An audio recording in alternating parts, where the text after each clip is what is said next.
بسم اللہ الرحمن الرحیم۔ نیرون کے ایک وسیع کمرے میں راجہ داہر سونے کی ایک کرسی پر رونق افروز تھا۔ اودے سنگھ سندھ کی افواج کا سیناپتی اور جے سنگھ سندھ کا ولی عہد اس کے سامنے کھڑے تھے۔ اودے سنگھ نے کہا، مہاراج اگر اجازت ہو تو بھیم سنگھ کو اندر بلا لوں۔ راجہ نے تلخ لہجے میں جواب دیا، میں اس کی صورت نہیں دیکھنا چاہتا۔ اگر وہ تمہارا بیٹا نہ ہوتا تو میں اسے مست ہاتھی کے آگے ڈلوا دیتا۔ اودے سنگھ نے کہا، مہاراج وہ بے قصور ہے۔ اگر ہم 50,000 فوج کے ساتھ دیبل کی حفاظت نہیں کر سکتے تو وہ 20,000 سپاہیوں کے ساتھ اس کا راستہ کیسے روک سکتا تھا؟ لیکن یہ دعویٰ کر کے گیا تھا کہ دشمن کو پہاڑی علاقے میں آگے بڑھنے نہیں دے گا۔ اس نے یہ بھی کہا تھا کہ اگر دشمن کی فوج ہمارے 20,000 سپاہیوں کے پتھروں کی بارش میں دب کر نہ رہ گئی تو وہ واپس آ کر منہ نہیں دکھائے گا۔ مہاراج میں نے کبھی اس کی تائید نہیں کی، مجھے دشمن کی شجاعت کے متعلق کوئی غلط فہمی نہ تھی۔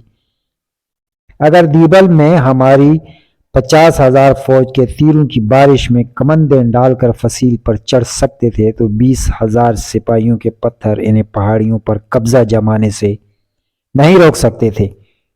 راجہ نے گرج کر کہا، یہ میرے سامنے دیبل کے 50,000 سپاہیوں کا نام نہ لو۔ ان میں سے نصف کے قریب دیبل کے ڈرپوک تاجر تھے۔ کاش مجھے معلوم ہوتا کہ پرتاپ رائے نے دیبل کے خزانے سے سپاہیوں کی بجائے بھیڑیں پال رکھی ہیں۔ اودے سنگھ نے کہا، مہاراج میں شروع سے اس بات کے خلاف تھا کہ آپ دیبل جائیں۔ راجہ کا شکست کھا کر بھاگنا فوجوں پر بہت برا اثر ڈالتا ہے۔ راجہ نے کہا، بھگوان کا شکر ہے کہ میں نے تمہارا کہا نہیں مانا، ورنہ یہ 30,000 فوج بھی یہاں بچ کر نہ پہنچتی۔ اودے سنگھ نے کہا، مہاراج اگر آپ بھاگنے میں جلد بازی سے کام نہ لیتے تو راجکمار جے سنگھ نے اودے سنگھ کا نعرہ فکرہ پورا نہ ہونے دیا اور چلا کر کہا، اودے سنگھ ہوش میں آ کر بات کرو۔ مہاراج کو اس لیے دیبل چھوڑنا پڑا کہ ان کے ساتھی تمہاری طرح نکمے اور بزدل تھے۔ اودے سنگھ کی قوت برداشت جواب دے چکی، تاہم اس نے ضبط سے کام لیتے ہوئے کہا، راجکمار آپ جانتے ہیں کہ بھیم سنگھ بزدل نہیں، وہ آپ کے ساتھ ہے، وہ بزدل نہیں لیکن بے وقوف ضرور ہے۔ پھر بھی میں نے پتا جی سے کہوں گا کہ اسے یہاں حاضر ہونے کا موقع دیں۔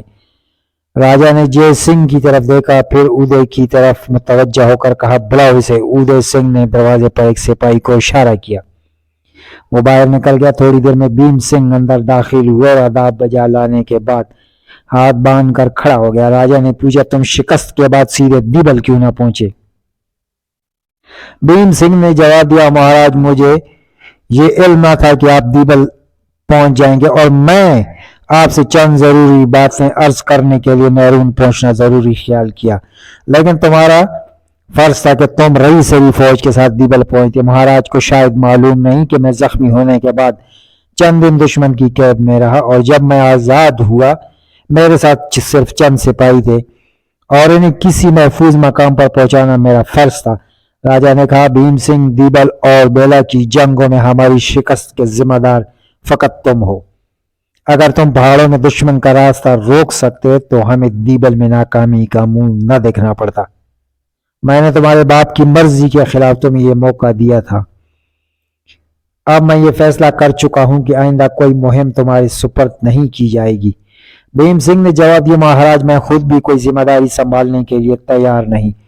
راجہ نے آنکھیں پھاڑ کر بھیم سنگھ کی طرف دیکھ کر بلند آواز میں کہا، تو یہاں کیا لینے آئے ہو؟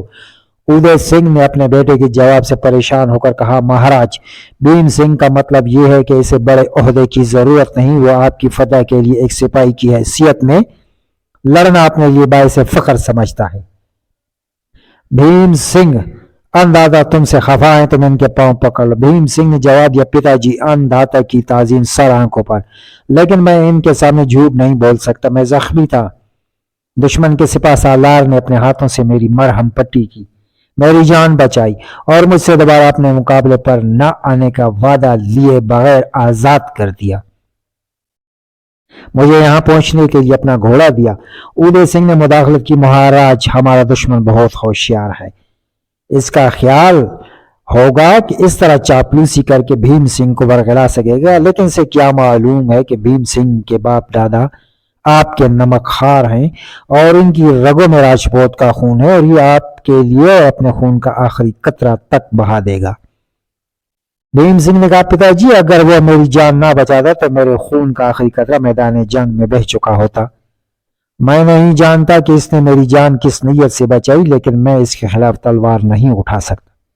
بھیم سنگھ نے اپنی تلوار اتار کر راجا کو پیش کرتے ہوئے کہا، مہاراج مجھے آپ نے عطا کی تھی، لیجیے۔ راجا غصے سے کانپنے لگا اور راجکمار جے سنگھ نے بھیم کے ہاتھوں سے تلوار چھینتے ہوئے کہا، بزدل کمینہ۔ ادے سنگھ کہہ رہا تھا، بھیم سنگھ تمہیں کیا ہو گیا؟ مہاراج سے معافی مانگو، وہ تمہاری تقصیر معاف کر دیں گے۔ بھیم سنگھ مجھے شرمسار نہ کرو، دنیا کیا کہے گی؟ تم تو کہتے تم مہاراج کو جنگ کے متعلق ضروری مشورہ دینے کے لیے آئے ہو۔ مہاراج میرا بیٹا بے قصور ہے، دشمن اس پر جادو کر دیا۔ بھیم سنگھ نے کہا، ہاں مہاراج اس نے مجھ پر جادو کر دیا ہے، اگر آپ نے اسے سمجھنے کی کوشش نہ کی تو کسی دن اس کا جادو تمام سندھ پر چھا جائے گا۔ مہاراج میں آپ کو اس کے جادو سے بچنے کا طریقہ بتانے کے لیے آیا تھا۔ ادے سنگھ نے چلا کر کہا، بھیم سنگھ بھگوان کے لیے جاؤ۔ راجا نے کہا، ادے سنگھ تم اب خاموش رہو، تمہارا بیٹا ہماری اجازت سے یہاں آیا ہے اور ہماری اجازت کے بغیر نہیں جا سکتا۔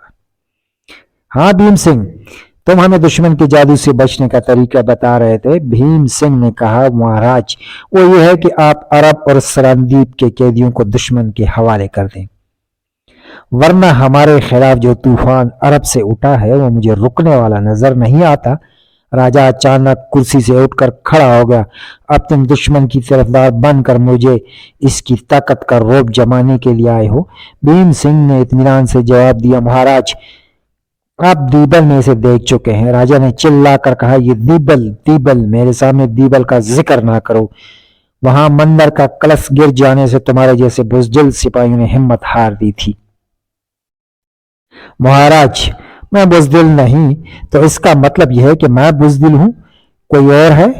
ادے سنگھ نے ہاتھ باندھ کر کانپتی ہوئی آواز میں کہا، مہاراج اس کی خطا معاف کیجیے، ہم 7 پشتوں سے آپ کے خاندان کی خدمت کر رہے ہیں۔ راجا نے چلا کر جواب دیا، مجھے تمہارے خاندان کی خدمات کی ضرورت نہیں۔ 15-20 سپاہی ننگی تلواریں لیے کمرے میں داخل ہوئے اور راجا داہر کے حکم کا انتظار کرنے لگے۔ راجا داہر نے بھیم سنگھ کی طرف اشارہ کرتے ہوئے کہا، اسے لے جاؤ، بیرون کے قید خانے میں سب سے تاریک کوٹڑی میں رکھو۔ ادے سنگھ نے کہا، مہاراج اس کی خطا معاف کیجیے، یہ میرا ایک ہی بیٹا ہے۔ جے سنگھ نے آگے بڑھ کر راجا کے کان میں کچھ کہا۔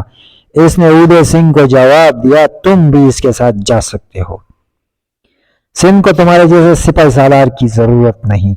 اب کے کمرے کا پردہ اٹھا اور لاڈی رانی جلدی سے راجا داہر کے قریب آ کر کہنے لگی، مہاراج آپ کیا کر رہے ہیں؟ ادے سنگھ فوج کا سیناپتی ہے اور فوج اس کے ساتھ برا سلوک برداشت نہ کرے گی۔ جے سنگھ نے جلدی سے جواب دیا،